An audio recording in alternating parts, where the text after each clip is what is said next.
Welcome to BB's Crafty Haven. I am Belinda, and thanks again for stopping by to my channel. I have more farmhouse DIYs for you today. Please remember to like and subscribe my channel so it will grow, and I appreciate everyone who's already done that. It means a lot to me.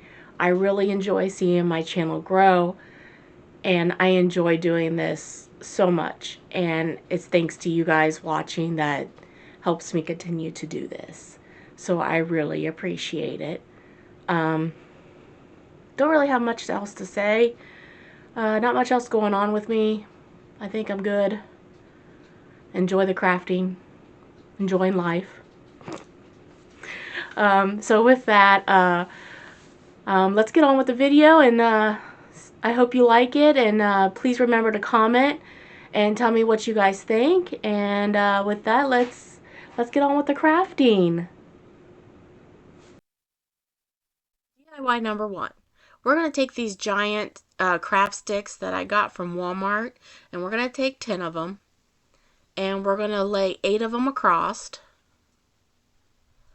and the other 2 we're going to set aside for the moment.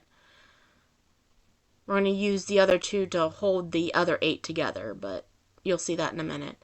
And then I'm going to grab my ruler, and I'm going to make sure that they're all even. Once I get them all even the way I like, I'm going to stagger them. Every other one I'm going to push forward. And then I'm going to take my ruler again and try to even them up a little bit and to the height that I want them to be. Once I get that together, I'm going to take the other 2 sticks, and we are going to take some wood glue and some hot glue, and we are going to lay these the opposite way that the sticks are laying right now to hold them all together. And I did put a little too much wood glue on there, which didn't leave me too much space for the hot glue, but I managed it. It happens. So once I get that on, and what I do to this stick, I do to the other one. I don't know if I show me laying down both or not. I cannot remember. Okay, once we get both of those sticks down, we're going to flip it over, and this is going to be our front side. And we are then going to take apple barrel white, and we are going to cover the entire piece. Once we get that covered, we're going to take our granite gray from apple barrel. We're going to take that and we're going to dry brush that all over the front of our sign, and kind of distressing it a little bit. Sometimes I like distressing with the gray more than the brown. I'm not sure why, but I think I like the way this looks. I like the way the gray looks. You can put as little or as much as you like on this, or not at all. I like it. I think it gives it some dimension. After that, we're going to take these pottery cups. They're kind of like cardboard. I got them from Dollar Tree. We're going to cut them in half, and why I started cutting from the bottom instead of from the top like a smart person, I have no idea. But we're going to take 2 of these cups and we're going to cut them in half, and we're only going to use 3 of the halves, so one of the halves you could just put aside. Once I get all those cut, we're going to take some ribbon from Dollar Tree that I found, this kind of like a burlap ribbon, and we're going to cut it to fit around the middle, and we're going to do that for all 3 of those cups. Once I get all 3 pieces cut to the size that I want, I'm going to take some hot glue and glue that across the middle of that cup. And of course, what I do to this cup, I do to the other 2 halves. And I believe I only show the 1 cup, me doing the 1 cup, but I take this rustic star that I got from Temu, and we're just going to glue that right in the middle of that cup. Like I said, what I do to this cup, I do to the other 2 as well. And I think it's so pretty. I love it. And then we're going to take these 2-inch letters that I got from Amazon and we're going to paint them black from Apple Barrel. And I'm not sure why that video went so fast. Obviously, I cut a little too much out. But anyways, I'm going to bring back our sign and our cups. And we are going to put our cups in the middle of our sign, or as best as the middle as you want. Or you can measure it and find out where the middle is and do it that way. I just eyeballed it. And then I also use my ruler to make sure that they're all even.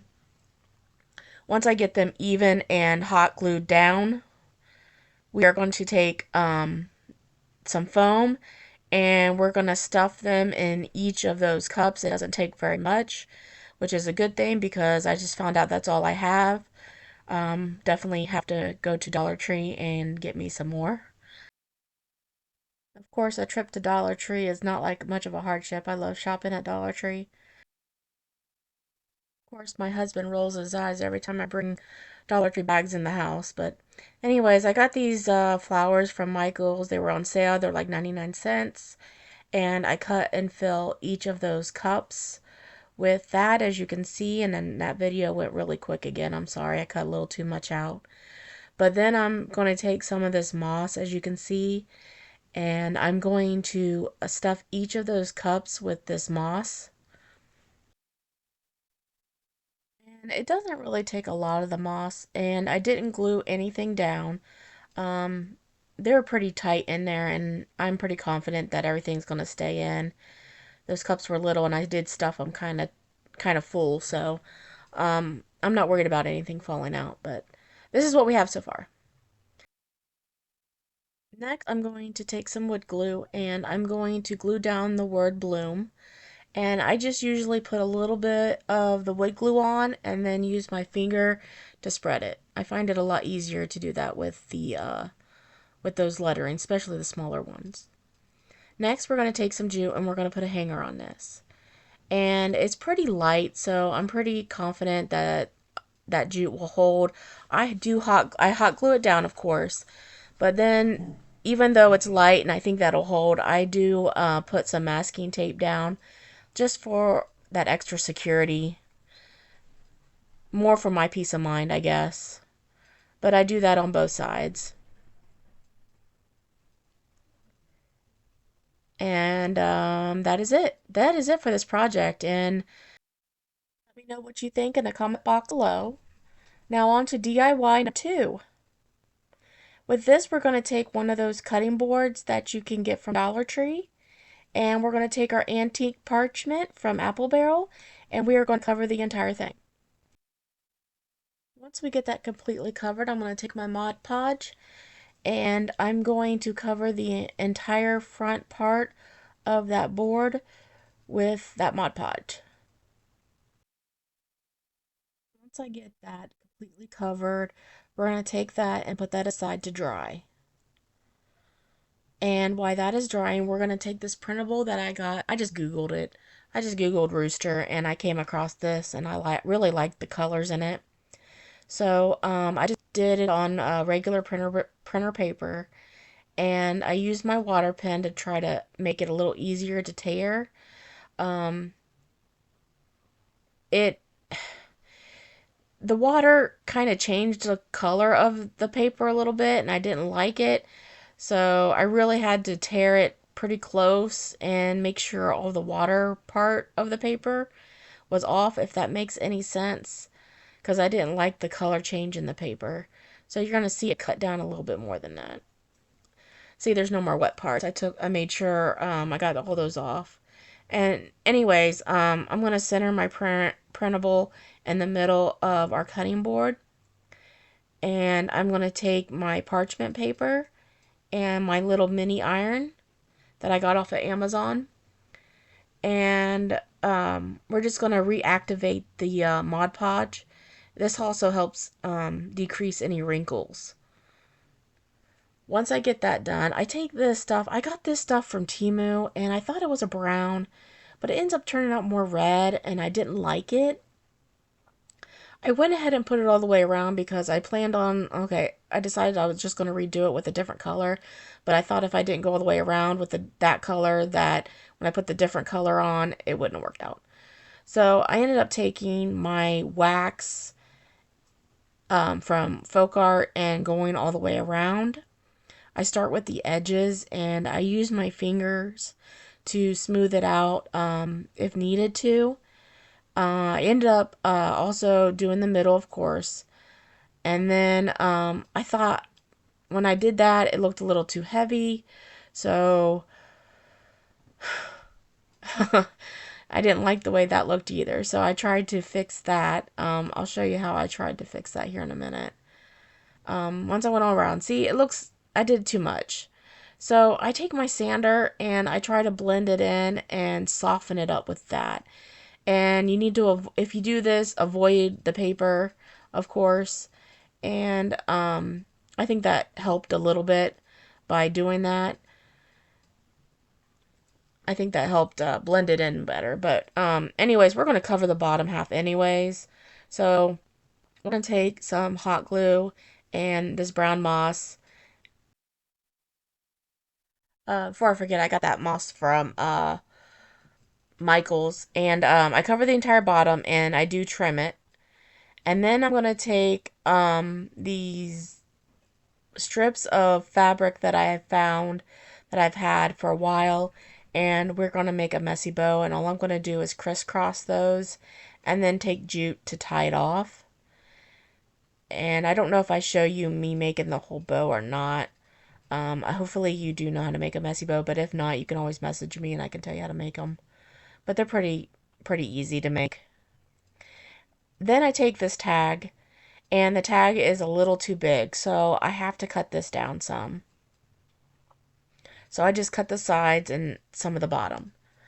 And then I just take a Sharpie and I write Rise and Shine onto the tag. Once I get that written, I'm going to distress the tag by crumbling it up into as many crumbles and take it apart and crumble it again. And then I'm going to take my wax from Folk Art and we're going to cover that up and we're going to crumble it again. And this is going to be the most distressed tag in the world. And that's what we have. I'm done with it. Okay, we're going to bring back our sign and our messy bow that I did trim down. I did add raffia to it. I'm sorry I cut out most of that bow, me making that bow. Anyways, hot glue the bow down. And then I take my tag and I hot glue that down as well. Well, some of the fabric kept falling in front of the tag, so I did kind of tack those down where I wanted them. I am then going to take these rustic stars that I got from Temu, and I'm going to glue one of them, hot glue one of them down in the middle of that bow. After that, we are going to flip our sign over and we're going to put our hanger. And I put knots in the jute there, and then I'm going to take my staple gun and kind of staple it in. Um, I found it a little hard to actually staple into these boards, but once I got it stapled, for my security again, I just kind of put some hot glue down to keep that in one spot. And then I cut the excess jute off. And that is it really for this project. Please let me know what you think in the comment box below. I hope you like this one. Moving on to DIY number 3. We're going to take this shovel from Dollar Tree. Now I did take it outside and spray it with an off-white spray paint to help the paint adhere. And we're going to take our granite gray and cover the whole thing. We are then going to take black from apple barrel and putrid gray, and we are going to give this a galvanized look. And we're going to start with our darker gray first. And we're just going to sponge this all over the project. Now you got to be patient with this. It starts to look very ugly at first, but eventually it comes out beautiful. So again, just trust it. See, that's ugly. We're then going to take black and do the same thing. If you notice, the middle of the shovel handle is not covered and neither is the top because we're going to be covering up those later with something else. But doing this back and forth, um, now I'm going to take some white and put some white in there as well. Keep going back with the colors until you get what you like. Like I said, it is a process and you got to play around with it. I then take some of this metallic paint and I dab it on just like I did the other colors to make it even look even more galvanized. Once I get all that on there, I think it looks a lot better and I think it looks more galvanized, but it still looks kind of new and I want more of a rustic look to it. So I take my folk art wax and I kind of dab that where I think the rust may be or start just to help rustic that up a little bit. If you don't want to do this, obviously this is steps optional, but I just tap that around in areas, not as much as I did the other tape. Once I got it all rustic and all the paint on, this is what it looks like. And here we are, we're going to take some of that jute and the places that we didn't um, galvanize or paint, we're going to put all that jute. It's going to be in the middle of the handle and at the top of the handle. And we're just going to, I just start out with hot glue and I just wrap it, and I'm sorry I'm out of frame there. But of course I make this look a lot difficult than what it really is. But it goes pretty quick. It doesn't take much to get those taken care of. It didn't take me that long, I mean. Once I got those all wrapped up, this is what it looks like. I think it turned out pretty good. And then we're going to take this home sign. And I cannot remember the color of that purple from Deco Art. But we painted the home sign with that purple, as you can see. And then we're going to take these flowers. And um, I cut them. And then I take some of the flowers and put one way and the other way. And then I take the jute like that. I take the jute and wrap it in the middle. I know that I'm not making any sense. Hopefully you guys can just see what I did. Um, but I like to take the jute and wrap it in the middle instead of putting down gluing individual pieces down. I really do believe putting the jute in the middle of those flowers really helps hold it down. And I used a ton of hot glue, which I didn't show. But anyways, once I get that hot glue down, I'm going to take my home sign and hot glue that onto the middle of the bottom part of the shovel, if that makes any sense. Okay, once I get that all connected, I'm going to take um, this ribbon from Dollar Tree, and I'm just going to start out by making a awareness ribbon. And I'm just trying to size it. I'm not quite sure how big I want my bow, but once I get it the size that I want, I'm gonna do the same thing with the purple, but make it slightly smaller. Once I finally get the sizes I want, I'm going to scrunch both of the bows together in the middle, and then I'm going to take some of my jute, and that's what I'm going to use to tie off my bows or tie them together. And I just double knot that jute to hold the bows together. And then once I get that, I will cut off the extra jute and kind of floof up my bow, which is I like to call it. I also think I ducktailed those but didn't show it. And then I take a ton of hot glue and I take my pretty bow and stick it into the middle between those flowers, which is another reason why I like using jute to put my flowers together. It helps hold the bow as well. Gives it something to hold on to. Anyways, I take one of those flowers. I forgot if I told you guys, but the flowers came from Dollar Tree. And I take one of those flowers and I just stick it in the middle of that. And this is what we have. This is it. Sorry it's out of frame, but you'll see it in the final reveal. Let me know what you think in the comment box below. That was our final project, and now we're on to our final reveal. Here is everything that we did today. Our little bloom with our little pots, our rooster, and our little home shovel. Please let me know in the description box below what you thought. And also, please remember to like and subscribe. It's the only way my channel can continue to grow and I can continue to do what I love the most. Thanks again for watching. I really appreciate it. And I'll see you next time.